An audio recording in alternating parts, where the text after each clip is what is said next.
Masakit ba yung tuhod mo? Eto, bigyan kita ng simpleng tip kung paano pumanik at panaog sa hagdanan.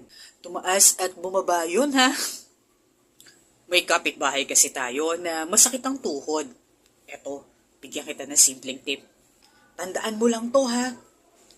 Good leg goes to heaven, bad leg goes to hell. Ano ibig ko sabihin? Pag papanig ka pataas, unahin mo yung hindi masakit na side. Kapag ka naman ikaw ay bababa, unahin mo naman yung masakit na side. Yung masakit na tuhod, yung ibig ko sabihin. Halimbawa, kapag masakit yung kanang tuhod mo, pag aakyat ka, unahin mo yung kaliwa. Kapag ka naman ikaw ay bababa, unahin mo yung kanan, yung masakit na tuhod. Ganun kasimple lang yun ha. Okay? Bye!